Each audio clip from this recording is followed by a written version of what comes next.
Oh yeah. Looking good. Bright and shiny. Yes. So welcome everyone to our time together. Looking good. Oi, what's happening? Bright and shiny. Yeah. I'm hearing myself in the background. This is creepy. All right. So again, welcome everyone to our time together with Pragmatic Psychology. Wow. Oh my goodness. There's so much change going on right now in the world in a actually wonderful way, if you allow it. And that's one of the things with the pragmatic perspective. So pragmatic basically means, oh, thank you. Yes. Thank you so much for being aware, guys. You rock. I love it. You guys are totally taking care of us. I love it. Mwah. So this perspective of being pragmatic is doing what works. Pragmatic means doing what works. So get the space of that. Imagine you live your life and you create your life from the space of always being aware of what works and what creates your future in the most wonderful way beyond what you can fathom with your mind.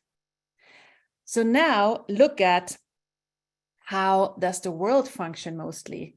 Is our world a place where you are encouraged to do what works? Or have you been brought up with the perspective, do what's right, do what other people find good and right, and to judge what's right, what's wrong, what's good, and what's bad. So this perspective that we were brought up with, the judgmental perspective of behave right, be good for other people, that's what I call a very dramatic perspective. Why? Because you always are supposed to look at what's wrong and then find a solution. This is wonderful because it gives some people a lot of job security, because you will keep on creating problems and they will find a solution. And a lot of professionals, they make a lot of money with that, perspective, which is maintaining the status quo with a little tiny change, so it matches the times. But in the overall perspective, it's how you keep this world the same, rather than really looking at what do we desire as our world and what would we like our future to be, and acknowledging that we have the capacity and the power to not only change our own lives and futures, but also having the capacity to create our future and our world in a way that works for us. So it's just like where you can start to realize there's so much more available to us when you make the choice of going from the dramatic perspective, which is the normal way of functioning, the way we have been brought up in our cultures, from our parents, to opening up to what is actually true for you. And this is there's a lot of elements in this pragmatic, way of functioning. So because someone was asking, before we started the Zoom, he said, I've never heard about pragmatic psychology. What is that? Great question. So pragmatic psychology is something that I created years ago. It started that I was working as a psychologist and psychotherapist in a psychiatric hospital in Sweden. And I also had my education there. And my desire was always to show people what they're capable of and inviting them to know, hey, life can be wonderful and you can change your life in whatever shape or form you desire. So then I studied to become a psychologist and therapist.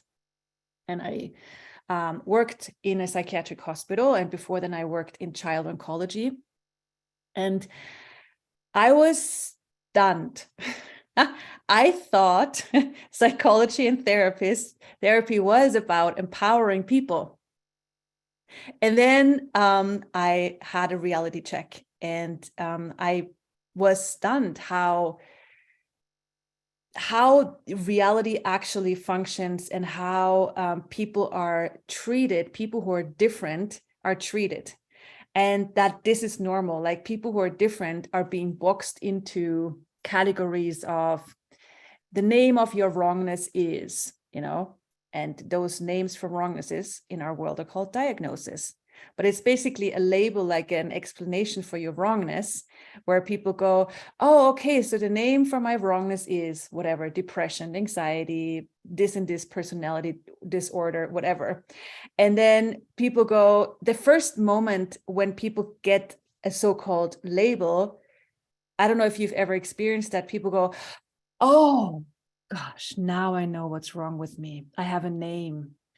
Okay, now I can have an explanation to why I've never been like other people, why I've been the black sheep in my family, why I'm so different. And people have this, oh gosh, I have a name. Now I'm a little bit normal because it has a name and an explanation. And for a while, they're really like relaxed with that and they're satisfied. But then when they're told you have to live with it, you don't have really a choice to get over it. Some of them go, but that can't be all, and that's when they start to search and look for what else is possible. And I met a lot of these so-called wrong people in my work, and I had a very, very hard time. I couldn't bring myself to see the wrongness in them. I'm like, what's supposed to be wrong with them? All I could see was people who are different, who see the world in a different way, who have their unique perspective on the world, and they have not been acknowledged for their difference. And in our work together, in the conversations and the therapy sessions we had, a lot of the work that I did was like acknowledging the people for their difference and starting to look for ways of how they can use their difference, how that difference can be an advantage to create a life that works for them. And that's how pragmatic psychology was born. And it just like started this whole new journey of, wow, there's a whole different paradigm out there that I always knew was possible, but I didn't find it in my education. And I'm like, there must be something else. And you know how it is when you ask for something, like there must be a different perspective. There must be a different way of doing things. Because I tried to do normal therapy and normal psychology stuff. I did that for a while, but I got very tired and very bored. And you know how it is when you get tired and bored in your life, something needs to change. And then you go, okay, universe, what else? Like, what else is available there? So I can actually be the gift to the world. I can actually truly show people that what they call problem, they can turn into a possibility. That what they call wrongness is actually where they have a capacity. That a diagnose is an award for difference. So I was looking for, like, how can I show people that? And then I did I found Access Consciousness and had a lot of conversations with the founder there. And I was like, okay, like, how else? Like, what else? Like, I had this big question in my world. And I started to investigate and explore with these tools, first trying them on myself and then implementing them in my work with the patients. And poof, everything changed. I started to write my first book. I started to do classes, later invited to a lot of, conferences, psychology conferences. And now there's 4 books out there. We can put the link there to all the books, Pragmatic Psychology, Advanced Pragmatic Psychology, Fairy Tale Family, and 1 children's book. And I'm currently writing a couple of more books at the same time. So there's more to come. So it's, but it's amazing how this brought me to, oh man, there's so much. This brought me to the awareness and the acknowledgement, guys, that life is not about fixing problems. Life is not about undoing wrongness.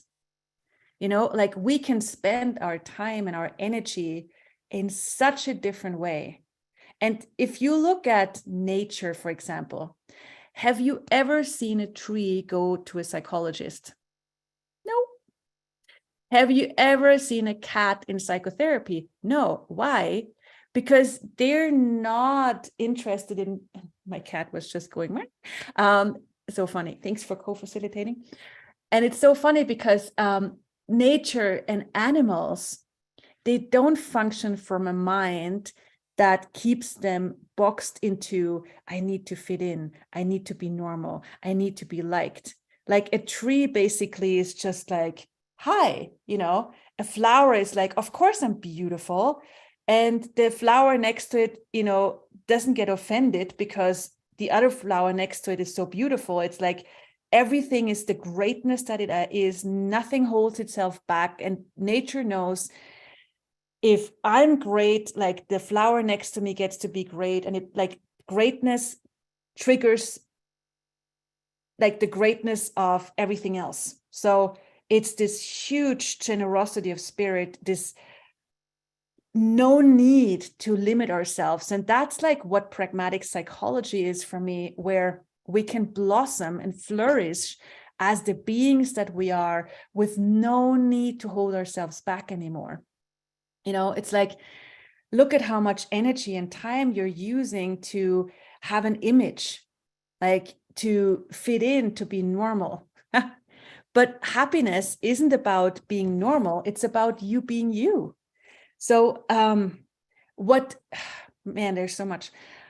So what if like this can be an invitation for you to start at looking at, okay, so what would it be like if I make my life about doing what works for me and less about trying to be right?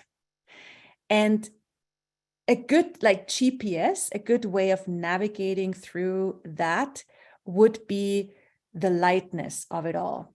So one of the things that I like saw so much in the traditional way of working was that people are so fascinated and drawn to heaviness. When something is heavy, it must be real. And then we will analyze it. And then we will go into it and, you know, do something with it and understand it. And then notice it's like contracting, you know, like totally contracting into the heaviness of it. And then what gets created? More heaviness, you know. But what if that is not the way we are going about changing our lives anymore? What if you, instead of heaviness, must be real, I'm going into the heaviness, I'm trying to understand it, you instead go to, okay, there's heaviness, there's craziness, there's insanity, you see it, you acknowledge it, you move on and go, okay, so where's the lightness? You're actually following the lightness rather than the heaviness. So, and that is just one element of that pragmatic paradigm, the pragmatic perspective, which is totally, totally, totally different, you know, because people are like, so it's like, where notice when you have a great day, you're like, yay, woohoo, life is awesome, woohoo, you know, you listen to music and it's groovy, it's wonderful. And then there's one tiny thing going on, like whatever, you know, you think about money, or your mother calls you, or we don't even have to go so far, your mother texts you, you just see, oh, mother texted me, and you go, you know, and there's like one tiny particle of heaviness. What do? Do you stay with, woohoo, I'm having a great day? Or are you going into the black hole of that one little particle that seems so real?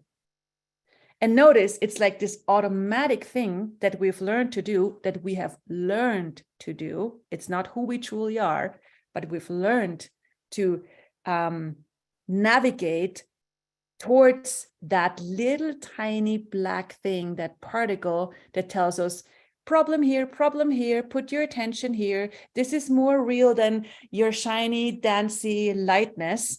pay attention to this. What if this has no longer have to be your way of functioning? Okay, so what if you notice the heaviness, let's say your thought about money, or your mother texting you, you never call me, or whatever, the situation is, or something heavy, and you, instead of going into it and be so present in your life that you notice that you're going into it, because oftentimes you're so not present in your life. You're like, oh, la, la, I just was happy 5 minutes ago. Why am I so unhappy? What happened? Like most of the times you don't even notice what happened. Why? Because you're not present. Being present is not something we've been taught. What is being present? Just like noticing what's happening, basically, like not being so focused on your phone or something small, so that you still realize actually what's happening, what you're choosing. So what if you ask and choose to be so present with yourself and your life that you actually notice what you're choosing in every moment? So ask for that, first of all. And then when you notice yourself having space and lightness and ease, and you notice there's this little thing I'm going into, don't think about how to get out of it, because the moment you think about how to get out of the heaviness goes, I got you. You're thinking about me. Thank you so much. You're making me wonderfully real. Do you want to understand me too? Because then you stand under me, and I love that. So what if instead of you trying to do anything with it, understand it, or try to get over it, or find the right strategy or whatever, you just notice, oh, I was just having lightness. Now I am focusing on a little tiny particle called money, my mother, relationship, my whatever. Okay. Hi, little, whatever heaviness. Thanks for stopping by. Thanks for visiting me. And bye. Where was the lightness? Like that could be your reality, but it takes practice. It takes really practice. And the more you do it, the easier it will be, the easier it will be. So one of the things you can start, maybe with the inspiration of the Zoom, with living and creating a more pragmatic rather than dramatic life, would be for you to be so present that you notice when you're going into heaviness, and then instead go, where's the lightness? Like put your energy and your choice on what's actually working for you, what's light for you, because that is the nurturing. That's where you nurture what actually is true for you. Why? Because what's true for you will always make you feel lighter. What's heavy is a lie. And so many people have been buying that heaviness is real. And when we work with pragmatic psychology, because Jürgen was just putting a link in the thing here, the thingy here, and it says pragmatic practitioner. So one of the things we have with pragmatic psychology, because I noticed this is a whole different way of being with yourself and facilitating yourself. And it's also a whole different way of facilitating your clients, your students, your children, your patients, whoever you're working with. Facilitating, by the way, means it's not a usual word in all languages. So facilitating actually means making things easier. It's not therapy. Therapy is something totally different. And you just get the energy of the word therapy and you can look up the meaning of it. But therapy is something different than facilitation. Facilitation is where you are what invites the other person to more ease, to making things easier for them. And you invite them to know that they have choice, to create whatever change they desire. And you're also in allowance of them not changing because it's their choice. So this is a whole different way of being with the world, with yourself, with other people. And we have these people out there that are called pragmatic practitioners. They have done a lot of these pragmatic psychology classes and are now facilitating, as pragmatic practitioners around the world. It's my answer to therapy. It's my answer to what else is possible beyond the coaching and therapy paradigm out there, it's a totally different way of facilitating change for yourself and other people. And we have some interviews with these people out there on YouTube as well, if you want to check them out and see, okay, because some of them work with parents and some of them work with families, some of them work as doctors, some of them work with their own children, some of them with businesses. So all of them, some of them are hairdressers. So it's like all of them are like using these tools in their profession, in their line of work, which is wonderful. And so this is like, for me, this is a whole new education, a whole new like way of using psychology in a pragmatic way of, okay, how can I actually facilitate people from problems to possibilities? And guys, I'm like so excited that, we can actually have a new paradigm out there right now where it's like, look at the world, how it's constantly looking at what's wrong and why, and then we have to look for a solution. And here's a paradigm where you look at, wait a second, you call this problem? Like, someone coming to you, let's say with anxiety or fear, and what do people do? Like your client says, I have anxiety and I have fear. What do you do? Well, do you question it? Or do you go, okay, you have anxiety and fear. Let's look at strategies to get over it. But what about starting with the thing that they call anxiety and fear and questioning it? Like, what is that thing really? Like most coaches, most therapists, they don't question that. They just like, okay, you have fear and anxiety. But just by buying that, that's actually already a way of cementing the problem into reality. Okay? Like you have to question everything. Like when somebody comes to you with a problem, don't just go, okay, yes, you have this problem, because you buy someone's story as real. Like you're cementing their experience and their past into reality rather than going, what exactly do you mean with that? What is that for you? And with questioning it, you might realize, wow, there's a whole different energy, a whole different, universe of awareness behind what they call anxiety, depression, relationship problem, pain, whatever. So this is where people find that behind everything that they call pain and problem, there's a whole universe, a whole galaxy of awareness that their bodies, their lives, that they have been trying to tell themselves that because they haven't been acknowledged for that there's an awareness, they have turned it into a problem and a pain. So basically, like every pain, every problem is an awareness, is a treasure box of possibilities with a lot of judgments attached. Once you take away the judgments, you are left with lots of like wonderfulness. So if you like use it on yourself, like look at something that worries you, or something that you call annoying or anxiousness. Like if you don't call it like the problem, what awareness is behind it? Like ask yourself, what am I aware of? What's the awareness behind what I call pain, problem, anxiety, depression? And start like questioning that and start to realize there's a whole universe of information there, of lightness that is trying to point you towards, hey, maybe it's time to change your life. Maybe it's time to change that part of your life. Have you looked at what else you could choose with that job, with that relationship, with your body, with whatever it is about? So what else could you choose? What awareness, what lightness could you engage with? How different could you be? Because that's a big part. Like it's normal to be worried. It's normal to, have difficulties. But what if that doesn't have to be true for you?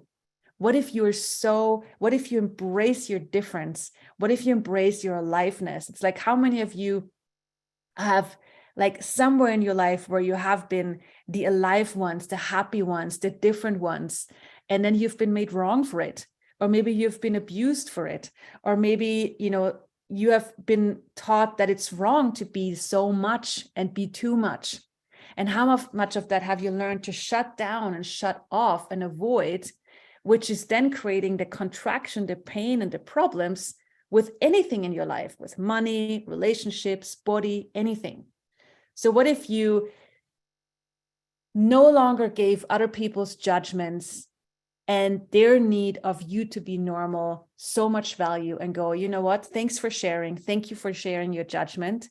And I will thank you for that. And I will turn myself up now, because this costs me so much. Holding myself back costs me a lot of ease with money, costs me a lot of, ease with body, costs me a lot of wonderfulness. So you know what? I'm done with that. I'm going to turn myself up like never before. I'm going to be alive, happy, joyful, wealthy in whatever way I desire. And if you still need to judge me, great. If not, if you're inspired, wonderful. But this is where we can go beyond other people's needs for you to be limited. How much of your limitations are where you are validating other people's needs for you to be as limited as they are. Okay, so what if that is what if being relatable to other people was no longer so important for you that you gave up you? What if you have a different choice? Because the biggest inspiration you are is not by being what other people need you to be. That's what we thought. That's like an implanted point of view, that you're only a gift to the world if you are as limited as we are. Then we can relate to you. We know who you are. We can box you in. But what if that is not the gift you are to the world? What if you are so different, not just better than other people, but as great as you can be, where other people don't know who you are? Like, how does she do it? Like, why is she so happy? That can't be possible. But what if that, like, where people don't get you, is exactly where you are an inspiration, where other people go, wow, that like, I want to know more about her. I want to know more about him. So different invitation. So this is huge. There's so much to this. And you can find so much more inspirations in all the books out there that I wrote, more to come, podcasts, and also in the Pragmatic Practitioner classes. And there's also, like, for the Pragmatic Practitioner classes, you need an Access Consciousness Bars and Foundation class as a prereq. And there's also an alternative. We have a program that's called, it's a 5-week online program that's called Facilitating the Power Beyond Pain. You don't need any prereqs for that. And it's 5 weeks of like learning more about how can you trigger out the power beyond what you call pain for your own life, for your own body, but also facilitating that for other people. Pain is not just meaning physical pain. Pain is everything like frustration, worry, stress, depression, anxiety, like psychological pain, life pain, physical pain, like anything that is like contractive. Like there's like everything is the opposite of what it appears to be. So behind that contraction, there's oftentimes exactly the opposite, a lot of power people are hiding. So how can you like tickle out the power behind this thing that is normal, which is called pain, for yourself and for the people you work with? And this is the 5-week program starting in May. You don't need any prereqs for that. And for the other classes, the Pragmatic Practitioner classes, you do need Bars and Foundation as prereqs. And it's a 3-day, sometimes 4 days class. There's one in Florence, Italy coming up and online, and one in Turkey and online. And and there's a whole program, as you see, we have of those pragmatic practitioners that we talked about. And yes, so there's so much possible. And I'm so glad that, there's people out there now. If you ever want a session with a pragmatic practitioner, we have a whole list of them where you can find them and get a session with someone who works with pragmatic psychology, where you live or online, and what else is possible. And I hope this Zoom inspired you to a different perspective, just like how else can I create my life in a more pragmatic way rather than the need to be dramatic and normal like other people. So thank you, everyone. Enjoy being different. turn yourself up, whether other people like it or not, just for you, just for fun. And know that you being alive, you being you, is exactly the vibration that the earth requires, that the world requires, and that creates a world that works for us. So thank you for you. Thank you everyone who translated this. You rock. I know I talked fast today, so thank you everyone, and besitos. Thank you. Bye-bye.